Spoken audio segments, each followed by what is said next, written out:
Diabetes அப்படிங்கிற விஷயம் நிறைய பேரை இன்னைக்கு பாதிக்குது. அதுலேயும் 30 வயதுகள்லேயே இப்போ எல்லாமே டைப் 2 வகையான சர்க்கரை நோயினால் பாதிக்கப்படுறாங்க. தொடர்ந்து ரொம்ப நாளாக எனக்கு சுகர் இருக்குது, ஆனால் சுகர் கண்ட்ரோலில் தான் இருக்குது. எவ்ரி டைம் நான் ஸ்கேன் பண்ணும் பொழுது எனக்கு ஃபேட்டி லிவருங்கிற ஒரு விஷயம் கொடுக்குறாங்க. டாக்டர்ஸ் என்ன சொல்கிறாங்கன்னா, சுகர் இருந்தால் ஃபேட்டி லிவரும் சேர்ந்தே வரும் அப்படின்னு சொல்லியிருக்காங்க.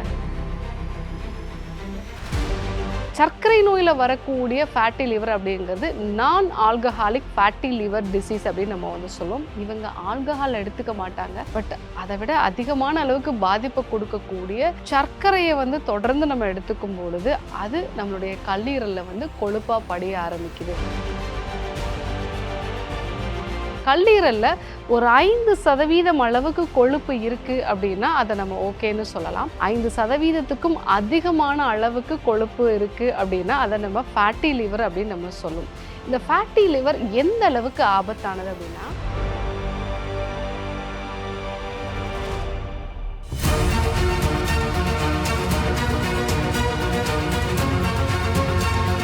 டாக்டர் ஸ்ரீவர்மாஸ் அழகும் ஆரோக்கியமும்.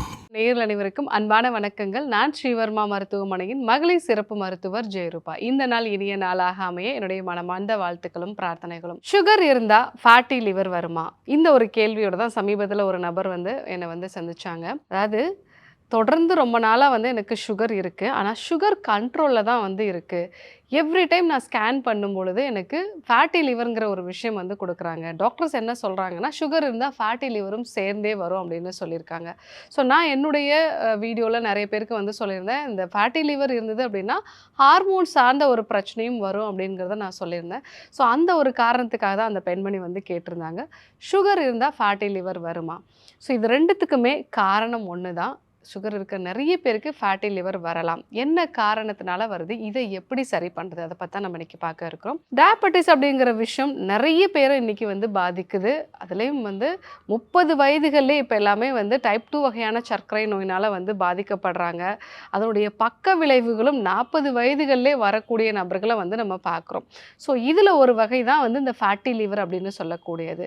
நம்மளுடைய இரத்த சர்க்கரை தொடர்ந்து அதிகமாக இருக்குது அப்படின்னா அது உடலில் கொழுப்பாக மாற ஆரம்பிக்கும்.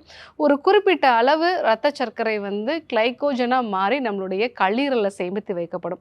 அதுக்கு மேலே அதிகமான அளவு நம்ம இரத்த சர்க்கரை இருந்தது அப்படின்னா அது கொலஸ்ட்ராலாக மாறி நம்மளுடைய கொழுப்பு செல்களில் ஸ்டோர் ஆகும்.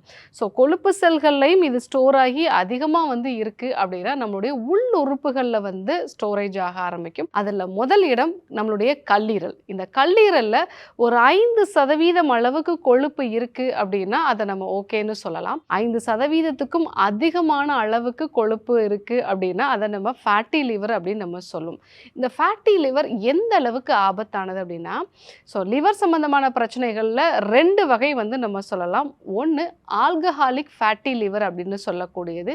இது ஆல்கஹால் நிறைய எடுத்துக்கிறவங்களுக்கு கல்லீரலோட செயல்திறன் கொஞ்சம் கொஞ்சமாக பாதிக்கப்பட்டு அவங்களுக்கு இந்த பிரச்சனை வரலாம். ஸோ சர்க்கரை நோயில் வரக்கூடிய ஃபேட்டி லிவர் அப்படிங்கிறது நான் ஆல்கஹாலிக் ஃபேட்டி லிவர் டிசீஸ் அப்படின்னு நம்ம சொல்லுவோம். இவங்க ஆல்கஹால் எடுத்துக்க மாட்டாங்க, பட் அதை விட அதிகமான அளவுக்கு பாதிப்பை கொடுக்கக்கூடிய சர்க்கரையை தொடர்ந்து நம்ம எடுத்துக்கும் பொழுது அது நம்மளுடைய கல்லீரலில் கொழுப்பாக படிய ஆரம்பிக்குது.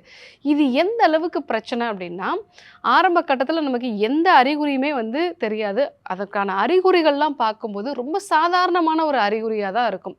தொடர்ந்து உடல் சோர்வு இருந்துக்கிட்டே இருக்கும். சாப்பிட்ட பிறகு நமக்கு ஒரு உடல் அதிகமான அளவுக்கு சோர்வடைஞ்சு தூக்கம் வரக்கூடிய ஒரு நிலை நமக்கு இருக்கலாம். உடலில் ஏதாவது ஒரு அலர்ஜி இருந்துக்கிட்டே இருக்கும். அரிப்பு சம்பந்தமான பிரச்சனைகளோ இல்லை மூக்கடைப்பு, தொடர்ந்து தும்மல் உண்டாகிறது, இந்த மாதிரியான அறிகுறிகள் இருக்கும். பாடி ஹீட்டுமே அதிகமாக இருக்கும். சரியான இரவு தூக்கம் இருக்காது. ஜங்க் ஃபுட் சாப்பிடணுங்கிற ஒரு ஆர்வம், முக்கியமாக இந்த எண்ணெயில் பொரிச்ச வற்றல், அதே மாதிரி உப்பு சேர்ந்த சிப்ஸ் வகைகள் இதெல்லாம் நிறைய எடுத்துக்கணும் அப்படிங்கிற ஒரு கிரேவிங்ஸ் நமக்கு இருக்கும். வயிறு பகுதி மட்டும் பெருசாகிக்கிட்டே போகும். ஸோ இந்த மாதிரியான அறிகுறிகள்ங்கிறது ரொம்ப காமனாக எல்லாருக்குமே இருக்குது. அதனால் அவங்க கல்லீரல் சார்ந்த ஒரு பிரச்சனையாக அதை யோசிக்க மாட்டாங்க. இந்த அறிகுறிகளோட தொடர்ந்து உங்களுக்கு வெயிட்டும் போட்டுகிட்டே போகுது, இரத்த சர்க்கரையும் கட்டுப்பாட்டுக்குள்ளே இல்லை அப்படின்னா ஃபேட்டி லிவர் இருக்கா அப்படிங்கிறத நம்ம வந்து பார்க்கணும். ஸோ ஃபேட்டி லிவர் என்னென்ன பிரச்சனைகள் எல்லாம் ஃப்யூச்சரில் நமக்கு கொண்டு வரும் அப்படின்னா, ஸோ நம்ம உடம்புல இந்த ஃபேட்டி லிவர் இருக்கும் பொழுது அடுத்தடுத்த கட்டத்தில் பெண்களாக இருந்தாங்கன்னா அவங்களுக்கு ஹார்மோன் சார்ந்த பிரச்சனைகள் வர்றதுக்கு வாய்ப்புகள் நிறைய இருக்குது. ஸோ அதே மாதிரி ஆண்களாக இருந்தாங்க அப்படின்னா இந்த ஃபேட்டி லிவர் இருக்கிறவங்களுக்கு சுகரும் இருக்கும். ஸோ அந்த சுகர் வந்து கண்ட்ரோலில் இல்லை இந்த ஃபேட்டி லிவரோட ஒரு வெளிப்பாடாகவே கல்லீரல் வந்து அடுத்த கட்டமாக அதனுடைய செல்கள் எல்லாமே ஃபைப்ரோசிஸ்ங்கிற ஒரு கண்டிஷன், அதனுடைய செயல்பாடுகள் எல்லாமே குன்றி போகக்கூடிய ஒரு நிலை, அந்த நிலைக்கு வந்து அது போக ஆரம்பிச்சிடும். ஸோ கடைசி கட்டமாக லிவர் சிரோசிஸ் வரைக்கும் போகிறதுக்கு நிறைய வாய்ப்புகள் வந்து இருக்குது. இந்த காரணத்தினால தான் நம்ம ஃபேட்டி லிவரை முறையான சிகிச்சை எடுத்துக்கணும் அப்படிங்கிறது அவசியம். ஸோ ஃபேட்டி லிவருக்கு டைரெக்டாக நீங்கள் வந்து மெடிசன்ஸ் எடுத்துக்கிறத விட உங்கள் ரத்த சர்க்கரையை முறைப்படுத்த வேண்டியது அவசியம். ஸோ ரத்த சர்க்கரையை வந்து முறைப்படுத்தணும் அப்படின்னா நீங்கள் உங்கள் சுகரை கண்ட்ரோல் பண்ணுறதுக்கு நெல்லிக்காய் அது கூட மஞ்சள் சேர்ந்த பானம் வந்து எடுத்துக்கலாம். இது ஃபேட்டி லிவரையும் சரி பண்ணும், சுகரையும் வந்து கண்ட்ரோல் பண்ணும். ஸோ யாருக்கெல்லாம் சுகர் பிரச்சனையோட ஃபேட்டி லிவரும் இருக்கும், காலையில் வெறும் வயிற்றில் ஒரு பெரிய நெல்லிக்காய் அதை நல்லா அரைச்சிட்டு அது கூட வந்து ஒரு 1/4 டீஸ்பூன் மஞ்சள் தூள் சேர்த்து காலையில் வெறும் வயிற்றில் வந்து நம்ம எடுத்துக்கலாம். இதை ரெகுலராக நம்ம எடுத்துகிட்டு வரோம் அப்படின்னா நம்ம சுகரும் கண்ட்ரோலாக இருக்கும். அதே சமயத்தில் கல்லீரல் உண்டாகக்கூடிய இந்த பாதிப்பும் வந்து கொஞ்சம் கொஞ்சமாக குறைஞ்சிக்கிட்டே வரும்.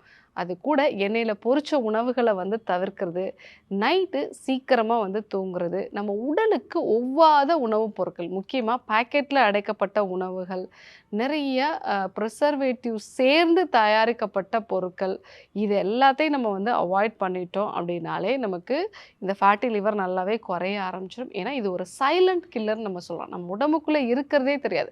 இப்போ சுகர் இருக்குது, நம்ம அதனோட அளவுகளை வந்து நம்ம தெரிஞ்சுக்கிறோம், அதை வச்சே நம்ம வந்து அதிகமான உடனடியாக அலர்ட் ஆகி நம்ம உணவு முறைகளெல்லாம் மாற்றம் கொண்டு வரோம். ஆனால் இந்த ஃபேட்டி லிவரை பொறுத்த வரைக்கும் பெருசாக நமக்கு தெரியாது. ஃபஸ்ட்டு கிரேட் 1 இருக்கும், ஒரு 2-3 வருஷத்தில் பார்த்திங்கன்னா கிரேட் 2 போகும், கிரேட் 3 வரைக்கும் போயிடுச்சு அப்படின்னாலே அது வந்து ரிவர்ஸ் ஆகிறது கஷ்டம். ஸோ அதனால் எல்லாருமே இந்த ஃபேட்டி லிவர் மாதிரியான பிரச்சனை இருக்குன்னா கொஞ்சம் கவனம் எடுத்துகிட்டு நான் சொன்ன இந்த நெல்லிக்காய் அது கூட மஞ்சள் சேர்ந்த இந்த பானம் ரெகுலராக வந்து எடுத்துக்கலாம். இது சுகரையும் கண்ட்ரோல் பண்ணும், ஃபேட்டி லிவரையும் வந்து சரி செய்யும். ஸோ சுகர் இருக்கிற எல்லாருக்கும் ஃபேட்டி லிவர் வருமானா வர்றதுக்கு நிறைய வாய்ப்புகள் வந்து இருக்குது. ஸோ அதற்கான காரணங்களையும் எளிமையான ஒரு தீர்வை பற்றியும் பார்த்தோம். அதே மாதிரி வாழ்வியல் முறைகளையும் என்னென்னலாம் மாற்றங்கள் கொண்டு வரணும் அப்படிங்கிறதே நம்ம வந்து பார்த்தோம். கண்டிப்பாக ஃபாலோ பண்ணி பாருங்கள். யாருக்கெல்லாம் இந்த ஃபேட்டி லிவர் சம்மந்தமான பிரச்சனைகள் இருக்கோ அவங்களுக்கும் இந்த விஷயங்களை வந்து சொல்லுங்கள். இதே போன்று ஒரு நல்ல தகவலோடு உங்களை சந்திக்கிறேன். நன்றி, வணக்கம். நோய் நாடி நோய் முதல் நாடி அது தணிக்கும் வாய்நாடி வாய்ப்பச் செயல் இறைவழி மருத்துவம் அதுவே எங்கள் மகத்துவம். இறைவழி மருத்துவம் அதுவே எங்கள் மகத்துவம். அழகு தரும் மூலிகைகள், ஆரோக்கியம் தரும் மருத்துவர்கள். டாக்டர் ஸ்ரீவர்மாஸ், அழகும் ஆரோக்கியமும். ஜனவரி 4ஆம் வாரம் 19ஆம் தேதி திங்கட்கிழமை கோடம்பாக்கத்தில் காலை 7 மணி முதல் இரவு 7 மணி வரையிலும், 20ஆம் தேதி செவ்வாய்க்கிழமை அம்பத்தூரில் காலை 10 மணி முதல் இரவு 7 மணி வரையிலும், 22ஆம் தேதி வியாழக்கிழமை நாகர்கோவிலில் காலை 7 மணி முதல் மாலை 4 மணி வரையிலும், 23ஆம் தேதி வெள்ளிக்கிழமை திருநெல்வேலியில் காலை 7 மணி முதல் மாலை 4 மணி வரையிலும், 24ஆம் தேதி சனிக்கிழமை மதுரையில் காலை 6 மணி முதல் மாலை 6 மணி வரையிலும், 25ஆம் தேதி ஞாயிற்றுக்கிழமை திருச்சியில் காலை 6 மணி முதல் மாலை 5 மணி வரையிலும் ஸ்ரீவர்மா ஆயுர்வேத மருத்துவமனையின் வெல்னஸ் குருஜி அவர்களை சந்தித்து மருத்துவ ஆலோசனை மற்றும் ஆசி பெற தொடர்பு கொள்ள வேண்டிய தொலைபேசி எண்கள் 9992441411 9500946634.